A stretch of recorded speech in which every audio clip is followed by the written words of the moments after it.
Here we're asked to find the equation of our given ellipse, and then we're going to graph our equation by hand. For our ellipse, we have the center is at the point 0, 0, the vertex is at the point 0, negative 4, and the focus is at the point 0, 3. Since the center is at 0, 0, we know that HK is equal to 0, 0. The center, the focus, and the vertex all lie on the line x equals 0. So our major axis is going to be the y-axis. The distance from the center to a focus is going to be c equal 3. The distance from our center to this focus gives us c is equal to 3. The distance from the center to the vertex is 4. So we're going to have a is equal to 4. Because we know c and a, we can get b using b squared is equal to a squared minus c squared. That will give us that b is equal to the square root of 7. Our ellipse then is going to take on the form x minus h quantity squared divided by b squared plus y minus k quantity squared over a squared is equal to 1. Here we know h is 0, we know k is 0, we know b is equal to the square root of 7, which means that b squared is equal to 7. We know a is 4, so a squared will be 16.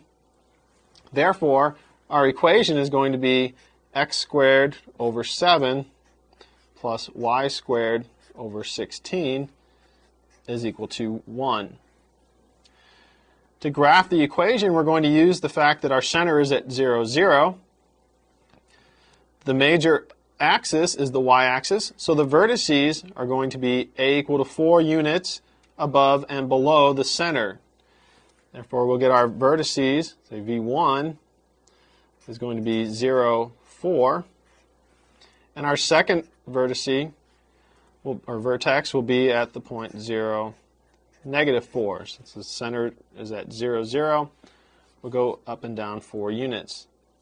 Since c is equal to 3 and the major axis is the y-axis, the foci are going to be 3 units above and below the center.